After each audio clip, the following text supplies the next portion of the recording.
I'm opposed to this progressive movement. I hate Trump. I just to be clarified that I hate Trump, but I don't like this idea of this progressive movement that says if we disagree with you, we're going to silence you.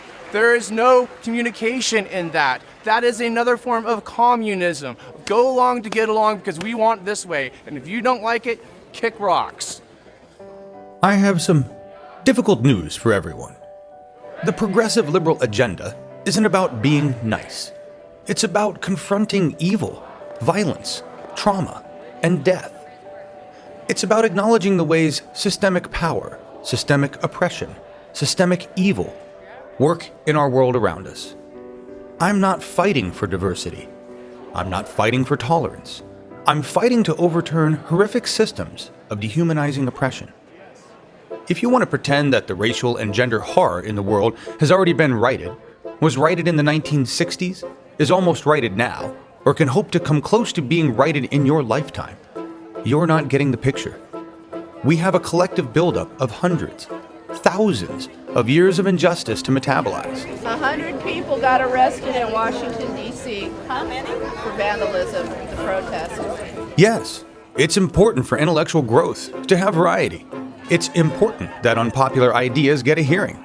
It's important for there to be debate and changes of heart, and to allow sincere disagreements to continue to wrestle with one another for clarification.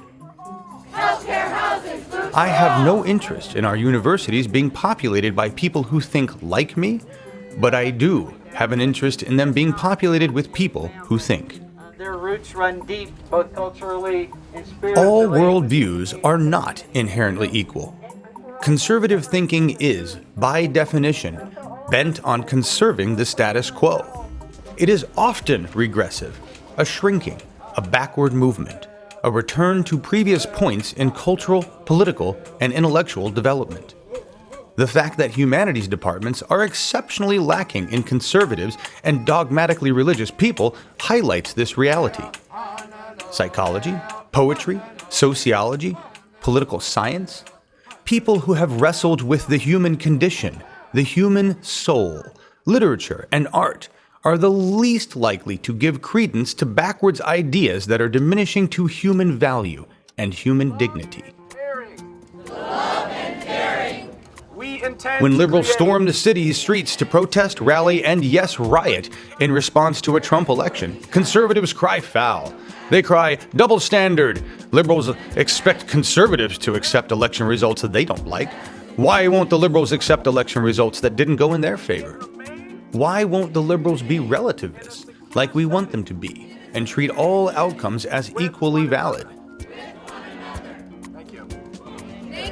Because all political decisions aren't equally right, aren't equally moral, aren't equally recognizing of human dignity and justice and freedom.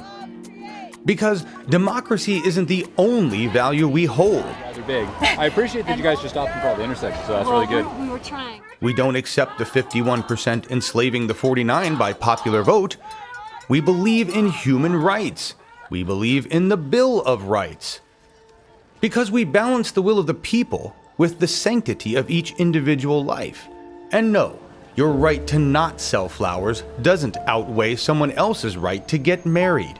Because not all rights are equal. This is what democracy looks like. Because Hitler was brought to power by a democratically elected government. Because American slavery was legal. The right is also willing to confront the government with action more direct than voting, holding themselves up with assault rifles to maintain unpaid access to grazing on public lands, or just because the government might seize those assault rifles. If the government takes our guns, we'll have no way of stopping the government from taking our guns. The left, meanwhile, is roaring in the streets about the countless deaths of unarmed black Americans by the people charged with keeping them safe. Roaring in the streets about environmental devastation that the smartest humans among us agree poses a threat to all human life. Roaring in the streets about an admitted sexual predator being appointed as administrator over our nation's federal law enforcement.